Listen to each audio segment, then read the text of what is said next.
Joe W. Brister, and we're talking in our series about wages and inflation for welders.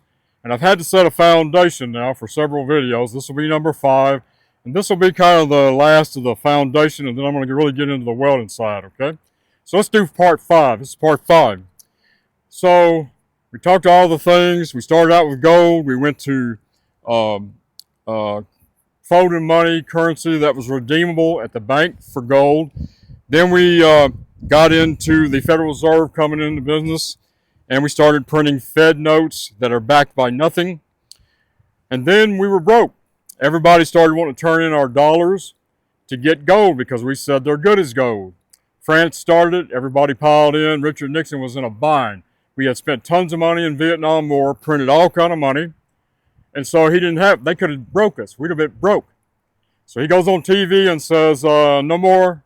The dollar is not pegged to gold. It's just free floating against other paper currencies in the world. All right.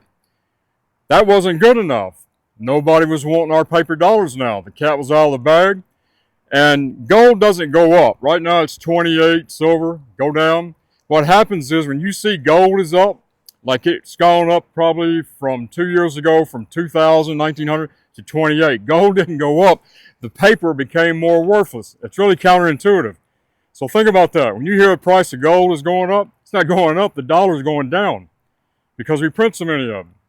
So that's what had happened, and nobody wanted our dollar. So Henry Kissinger, he's a New World Order guy, and Nixon came up with a plan. They went to Saudi Arabia, and they got the Saudis and all the OPEC countries in the Persian Gulf to agree that they would only take payment for their oil in American dollars.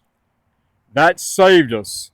Because of their power demanding dollars to pay for their oil, our dollar got propped up by oil, not gold anymore. You get that? You've heard it talked about, the petrodollar. That was the deal that made our money worthless. It stopped the run on the bank, on the treasury, and our money is backed by them. Anytime they stop taking dollars, we're done. We're worse than done. We're broke right now, and it's a lot to talk about.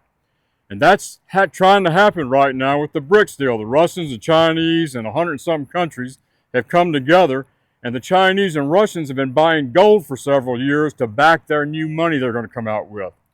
That may be what finally collapses our system, and we go to the digital money, or what the Bible says, the cashless society. So we started with gold.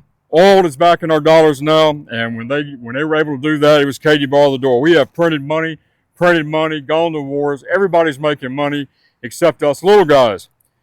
The big guys are skimming all the cream off the top. My grandmother used to make me mess with the milk, make cream and cheese and stuff. The cream's on top. You know what's left when you get through? 2% milk. All the big shots in the world, all the elites have been living off the cream, and we've been getting the 2%. Not very nourishing, is it? So our money and our dollar is so bad right now. Every now and then, countries have the reserve currency. It was England first, and now us, and about 85 years or so is all it lasts. And then we wring all the cream out of the system, the big guys, and then we're broke, and we start a new money system. That's what's fixing to happen in the world, and that's why we have inflation, partly why we have inflation. I'm Gerald W. Brister. Next time, we'll start in on the welding.